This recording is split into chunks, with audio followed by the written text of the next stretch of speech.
All right, so you've got your universal wrap bracelet. You've been wearing it for a while, you're playing around with it, you think it's super cool, because it is. I'd love to show you just a little bit more about how the design works, including how to make major adjustments. For instance, if you wanted to give it to a friend that had a radically different wrist size. I'm just going to start by taking this thing apart. First thing I'm going to do is remove this double-headed button thingy that I call the keeper. I call it the keeper because it keeps the end of the tail nice and flat against the rest of the cord. Slide this out, completely remove this guy. Spread this out. So this is as far as you should probably take it at any point. When you get it, it'll have a little button like this on there too. These guys you can position wherever you want. They're literally just like a single element of the keeper. Take that out again. Just gently pop it back out the opening it's threaded through. So the different elements we got here. We got this button. This is decorative. Again, you can shift this around, put it wherever you want. We've got the keeper, this little two-headed button do-hoggle thingy here. We've got the toggle that fits through the loop when things are all defined. This little thingy here is called a stopper. This is how the toggle is connected. So you could technically remove the toggle. I do not recommend that, but if you're feeling experimental, it's your piece of jewelry. You can do what you want. Just be careful, of course. And then the cord itself. The cord is hand braided. There's 4 yarns running through this cord. They're halved, so it starts with 4 yarns at this very end loop here, and then I hand braid it and I'm crossing the yarns back and forth as I go to create the different slots that run along the length of the cord and allow for this adjustability. I refer to the very end as the tail. And to start sizing from scratch, you've decided that you want to give your bracelet to your kid or your partner or something, and they have a totally different wrist size. Rather than guessing and checking through every single slot, the way to size this thing from the get-go. The easiest way so far that I've figured out how to do this is to wrap it around your wrist and wrap the tail end of the cord around the toggle, like so, just holding it loose. Come back around and look at where the end of the tail falls in relation to the rest of the cord, and pick out the slot, the full slot that's closest to the end of the tail.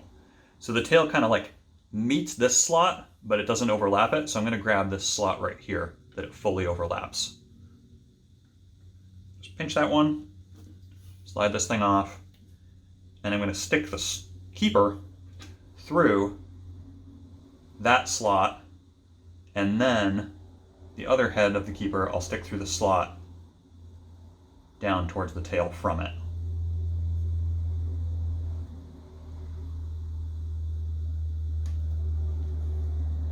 So when you get it in there, it's essentially facing up in relation to the stopper over here.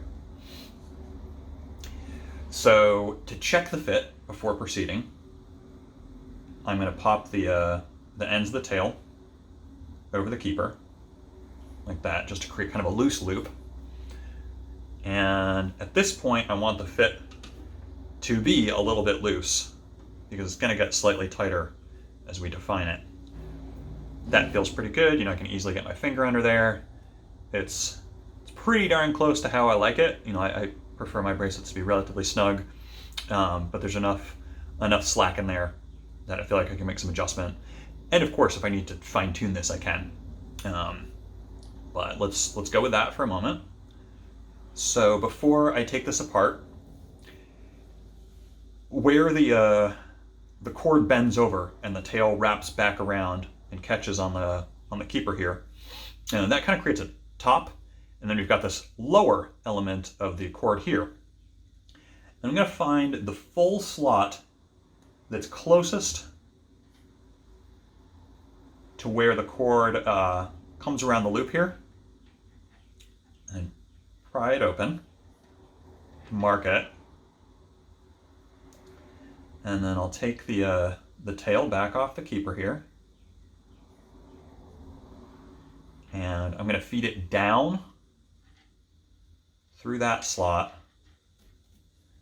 and then coming over to the keeper, I'll count 1 opening and then 2 openings, and I'm going to pass the tail up through the second opening and capture it on the keeper.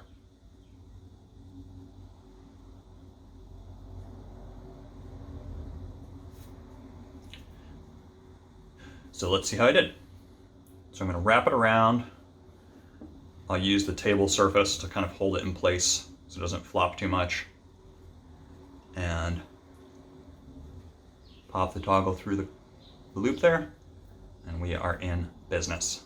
Looking good. This is going to loosen up a little bit with wear, but if this was like digging in, I'd go back and adjust it. And if it were too loose, again, I'd go back and adjust it. I've got another video on how to make fine-tuned adjustments that I'll link to in the description. And then, I can pick where I want to put this guy back on here. I could stick it down here if I wanted to.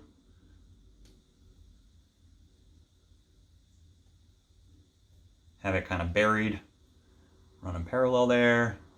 Or really, it's up to you. If you got any questions, let me know. If you get in over your head, let me know.